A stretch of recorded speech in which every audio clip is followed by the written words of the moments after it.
Hello, my name is Cecilia and I would like to make a presentation of the following text: The true conception of empire and no man is an Iceland. In this presentation I would like to start with a brief summary of the text, and then I will move on to the analytical points, and then I will continue with a brief summary between the true conception of empire and no man is an Iceland.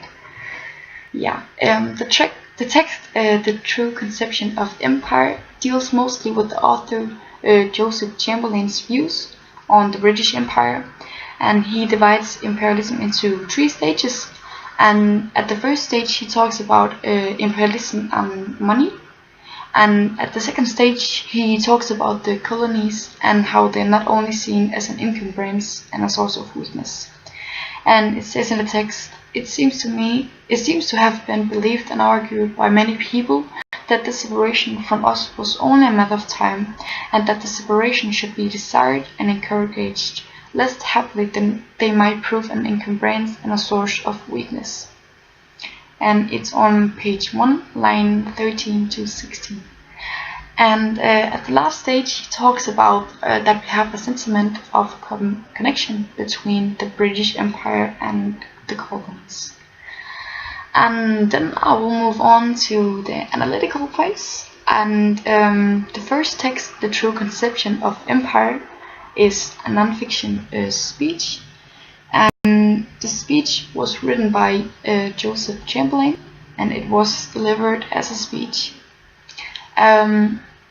He was born in 1836, and in 1873 he was elected as the Mayor of Birmingham, and in 1876 he was elected to the Parliament, and in 1880 he was the President of the Board of Trade, and in 1886 he was the President of the Local Government Board.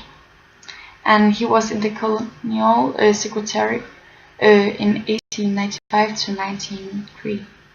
And he was a politicization, and the political power was concerned with trade and in favor of British colonization of the world. And the overall topic is the British imperialism, and it was the justification of it. And it also says that their project must continue, but only according to his conceptions. Yes, commas are used a lot, and relevant sentences also. It says in the text, I think you may well rejoice in the result of such expeditions, and those which have recently been conducted with such signal success in Iceland, Ashanti, Benin, and Nubay expeditions, and which may have and indeed have cost valuable lives, but as to which we may rest assured, for that for one life lost 100 will be gained, and the cause of civilization and the prosperity of the people will in the long run be immediately advanced. And it's on page 2, line 33 to 37. And subordinating and coordinating conjunctions are used a lot in the text, which can be seen in the text. It says, this philanthropist complained of the use of Maxim guns and other instruments of warfare, and asked why we could not proceed by more conciliatory methods, and why the MPs of Longula could not be brought before a magistrate, fined 5 shillings, and bound over to keep the peace. And it's on page 2, line 24 to 27.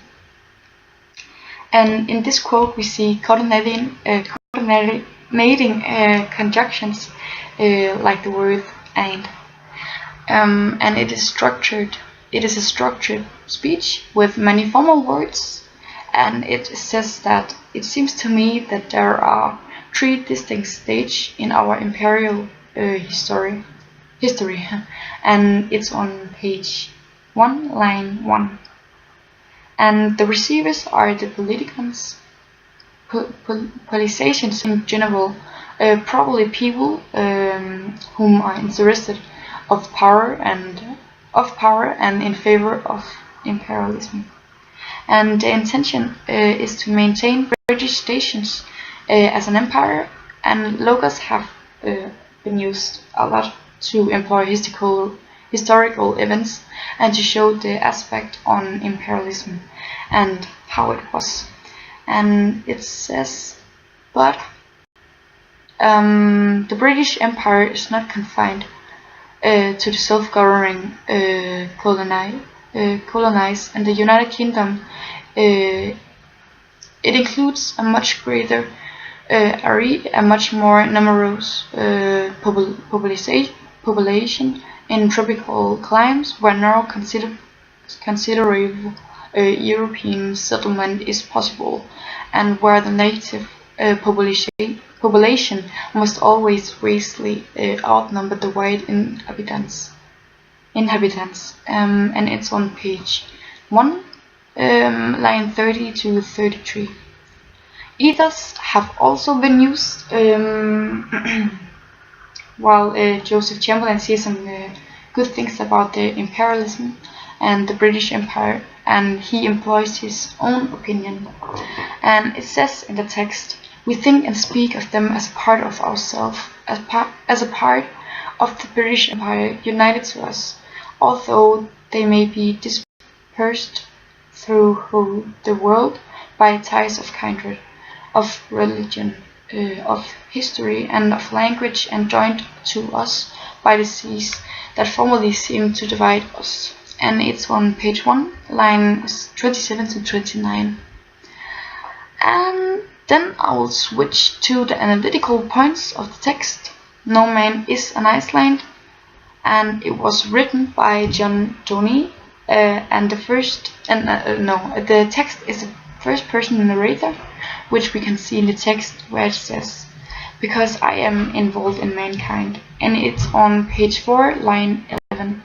There are 13 lines in the poem, and repetitions are also used in the text, and it says, as well as if a promontory were, as well as if a manor of ties friends, and it's on page 4, lines 7 to 8.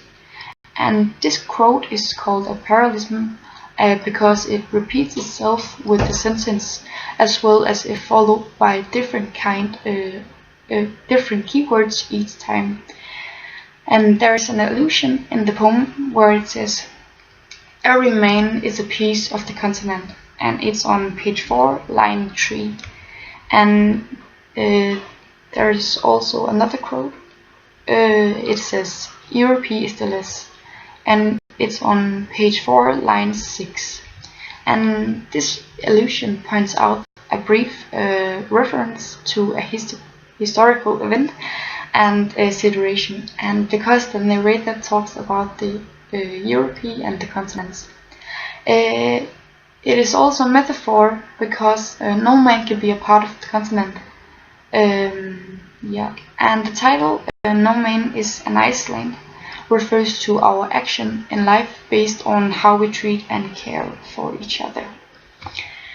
Finally, I will make a comparison between the two texts, the true conception of empire and No Man is an Iceland. And the big and small units are equally important. The fact as your own opinion and others' opinion are important as well. And it says in the text, the true conception of empire, that we need to be empires because we are more important than the other people. It also says that everybody has to be equally important. We're not going out of the EU because we are also a part of the unity. And to sum up all the main points, we can say that Joseph Chamberlain believes in the British Empire and how the hard work should keep on going. and if they want to be in the same direction as they were before, they have to keep doing the same work. And in Tony's poem, he says that they have to treat each other well and take care for each other if it has to work. Yeah.